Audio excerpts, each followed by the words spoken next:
महेंद्रगढ़ के गांव डालवास निवासी एक विवाहिता की संदिग्ध परिस्थितियों में मौत हो गई। मृतका के परिजनों ने आरोप लगाया कि ससुराल पक्ष के लोग उनकी दोनों बेटियों को दहेज के लिए परेशान करते थे, जिसकी वजह से उनकी बेटी तनाव में रहती थी। तनाव की वजह से बीमार रहने लगी और उसकी मौत हो गई। मृतका का 16 दिन का एक बेटा है। पुलिस ने मामला दर्ज कर कार्रवाई आरंभ कर दी है। गांव डालनवास निवासी एवं मृतका के परिजनों ने पुलिस को दी शिकायत में बताया कि 4 नवंबर 2022 को उसने अपनी बेटी संसार और प्रियंका की नारनौल निवासी मनीष एवं नरेंद्र से की थी। उसने बेटियों की शादी में हैसियत से अधिक दान दहेज दिया था। शादी के कुछ दिनों बाद से ससुराल के लोग उनको दहेज के लिए परेशान करने लगे। कई बार नारनौल जाकर उनको समझाया भी गया, लेकिन उसके बाद वो फिर परेशान करना शुरू कर देते। 23 जुलाई को उसकी बेटी ने फ़ोन किया था कि ससुराल पक्ष के लोग उसके साथ दहेज के लिए मारपीट कर रहे हैं और उसको पेट में भी दर्द है। सूचना मिलने पर वो नारनौल गए तो बेटी को अस्पताल में एडमिट करवाया। उसकी दोनों ही बेटियां 7-8 महीने की गर्भवती थीं। इसके बाद वो दोनों बेटियों को घर ले आए। उसके बाद 2 सितंबर को उसकी छोटी बेटी प्रियंका ने बेटे को जन्म दिया। इसकी सूचना ससुराल पक्ष को फ़ोन करके दी गई थी। उसके बाद भी वो उनको ले गए। बेटी इन सब बातों से मानसिक दबाव में आ गई और उसका ब्लड प्रेशर लो तथा हाई रहने लगा। 18 सितंबर को बेटी प्रियंका ने पति के पास फ़ोन किया था। तब उसके बाद में गाड़ी की मांग की थी। यह बात लड़की ने उनको बताई थी। इसके बाद उसकी तबीयत ज़्यादा बिगड़ गई। उसको अस्पताल में लेकर आए तो चिकित्सकों ने मृत घोषित कर दिया। पुलिस ने परिजनों की शिकायत पर सास, ससुर, पति, जेठ, ननद के खिलाफ विभिन्न धाराओं के तहत मामला दर्ज कर लिया है। पुलिस ने मृतका के परिजनों की शिकायत पर सास, ससुर, पति, जेठ, ननद के खिलाफ मामला दर्ज कर लिया है। शव का पोस्टमार्टम कर परिजनों को सौंप दिया। मामले की जांच की जा रही है। मैं लड़की का चाचा हूँ। आज हमारा मुंह खूनों से भरा हुआ, हमारी लड़की मरी हुई है। आज हमसे कुछ नहीं कहा जा रहा है। इस मामले का पूर्ण रूप से प्रत्यक्षदर्शी महेंद्र सिंह है। वो बताओ। धन्यवाद आपका चैनल में। सर, मेरा साथी है, इसकी भतीजी थी जो सज्जन सिंह खड़ा है। इसकी 2 लड़कियां थी। 11/4/2022 को इनकी शादी नारनौल में की थी। इसने गरीब आदमी होते अपनी हैसियत से ज़्यादा दान दहेज का था, परंतु आज के समाज में एक ये बुराई चली हुई है, जो कि दहेज के लोग भी हैं वो बाज नहीं आ रहे। इसने फिर भी अपनी समझदारी दिखाते हुए लड़कियों को 2 बार पंचायत लेके, जिसमें मैं भी शामिल था, गए थे। उसके बाद पिछली 23 जुलाई को बच्चियों को मार पीट के हॉस्पिटल में छोड़ के वो आदमी फरार हो गए। ये आखिर बाप था, ये उनको घर लेके आ गया कि भाई मैं इन्हीं के ऊपर केस करूँगा। दोनों बेटी प्रेग्नेंट थी, 8 महीने से वो पेट से थी। मैं इनका पारिवारिक सदस्य हूँ, बाई कास्ट जहांगीर हूँ, ये दानक समाज से हैं।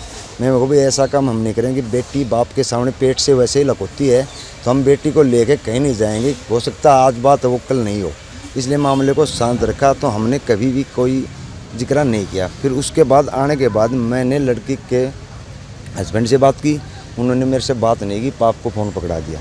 फिर दूसरे से की, उसने भी पाप से फ़ोन पकड़ा दिया। फिर मैंने चौधरी से बात की। मैं चौधरी साहब बात क्या है आखिर, ये सच बताओ। बोले जी ऐसे ऐसे बात होगी। मेरे को कोई दिक्कत नहीं, घरों में ऐसे चलते हैं, 2 मटके होते भिड़ते हैं।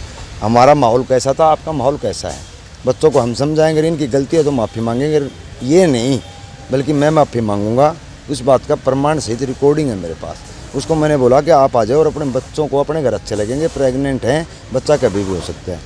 उन्होंने उसके बाद में मेरे नंबर को ब्लैक लिस्ट में डाल दिया ताकि कोई संपर्क ना हो। उसके बाद छोटी बेटी को 2 तारीख को, अब इसी महीने की को बेटा पैदा हुआ, जो गरीब आदमी, इसने सिजेरियन से जय हिंद हॉस्पिटल दादरी में प्रेगनेंसी को करवाई। उसको बेटा हुआ, सुख समृद्धि से हो गया। उसको हम घर लेके आ गए। उसके बाद में उसको टाका टूका कटाने के लिए दोबारा लेके गए तो बच्ची और बच्चा दोनों स्वस्थ थे। उसके बाद इन्होंने क्या किया कि कम से कम दादा दादी और पिता को पता चले। उसने बेटी ने फ़ोन किया अपने हस्बैंड के पास कि आपको बेटा हुआ है, आप आइए, इनसे मिलिए और हमें घर ले चलिए। उसका कहना यही था कि मैं तेरे को पहले भी बताया था, बाइक का और गाड़ी का तुम्हारा ब्यूत हो और इसको और बच्चा हो जाता है, उसके बाद इकट्ठी तुम्हें लेके चले जाएंगे। उससे आधार कार्ड मांगा। उसने आधार कार्ड भी बाप का नामकरण के लिए नहीं दिया, किसी रिश्तेदार के थ्रू हमने आधार कार्ड मंगवाया और उस बच्चे का नामकरण करवाया।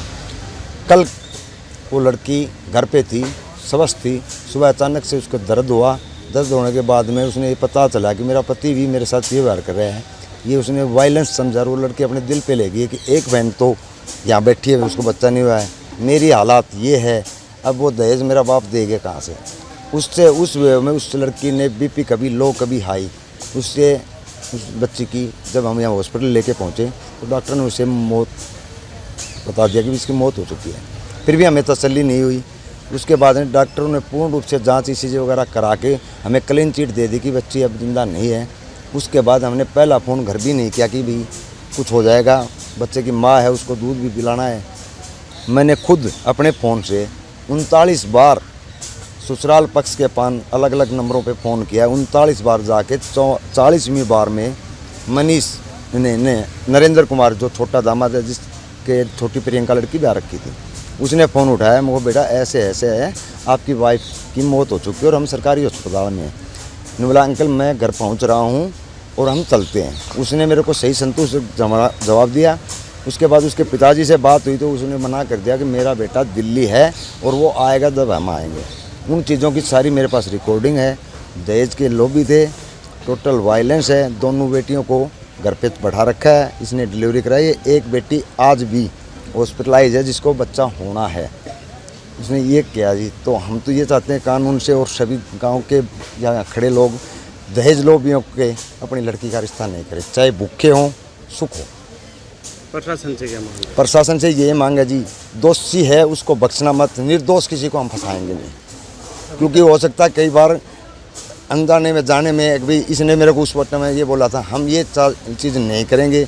जिसने जिस जुर्म किया उसकी सज़ा उसको अवश्य देनी चाहिए। पुलिस क्या कार्रवाई कर रही है? पुलिस ने हमें जब यहाँ आए तो पुलिस ने हमसे संपर्क किया कि यहाँ डॉक्टर का रुका गया है, बात क्या है। जो बात मैंने आपको बाइट में की है वही बात मैंने उनको बताई और लिखित में दी। उसके ऊपर उन्हें हमें पता नहीं उसने क्या कार्रवाई की है क्या नहीं की। उनको बुला रखा था, पूछताछ कर रखी है, पूछताछ जारी है और पुलिस और पोस्टमार्टम रिपोर्ट में जो आएगा वो सामने वो बता दिया जाएगा। जैसे कि सुनने में आ रहा है रात में भी झगड़ा हुआ है। नहीं, रात में झगड़ा ऐसे नहीं हुआ जी। रात को मैंने खुद फ़ोन किया था कि चौधरी हम हिंदू समाज से बिलोंग करते हैं और ये बच्चों को आप ले जाओ। हम ये मानते हैं अगर भाई अपनी बेटी पैर से डोली उठ के जाए, अर्थी ना उठे, इसलिए उसने चौधरी को मैंने फ़ोन किया। तो चौधरी ने मेरे को अपने बच्चों को और अपनी मिसेज को लेके आ जा। वो उनको न लेके और दो अड़ोस पड़ोस के लोगों को और अपने बेटे को झगड़े करने की नीयत से आया। मैं उधर साइड में खड़ा हुआ था, सज्जन सिंह और रमेश यहाँ बैठे थे। उन्होंने एक दो बार बात करी वो झगड़े पे उतार हुआ गया, उनके चोट चाट मारी जिसमें मैं भागा। तो जिसमें मेरा मोबाइल आपके सामने है जो फूट गया। फिर मैंने उनका छुटाव किया। मैंने 112 पे रमेश के पास से कॉल करो, एक PCR आई। उन्होंने कहा भाई आपका चोट लग रही है, हाथ नहीं उठ रहा, आप एडमिट हो जाओ। वो रात को एडमिट हुए। अब सुबह डॉक्टर साहब को बोला कि भी इसकी बेटी की मौत हो चुकी है, इसको दाह संस्कार भी करना है, दवा लिख के इसको घर करो, आराम की ज़रूरत है, जब उसको छुट्टी। ठीक। हाँ, आज आपने पोस्टमार्टम करवाया है, क्या मामला था? ये मामला था जो डालनवास गांव की लड़की थी, नारनौल में शादीशुदा थी। तो नारनौल के अंदर में इसकी जो है प्रियंका नाम की लड़की थी। ये इसके फादर का नाम सज्जन सिंह था। सज्जन सिंह ने FIR दर्ज करवाई है। इन्वेस्टिगेशन के अंदर में इनके सास ससुर वगैरह के खिलाफ हमने FIR दर्ज कर ली। इन्वेस्टिगेशन अभी जारी है। अभी इन्वेस्टिगेशन के सामने जो तथ्य आते हैं उसके बाद में जैसे उनकी कार्रवाई मामला दर्ज कर लिया है और अनुसंधान जारी है। Report news today bureau.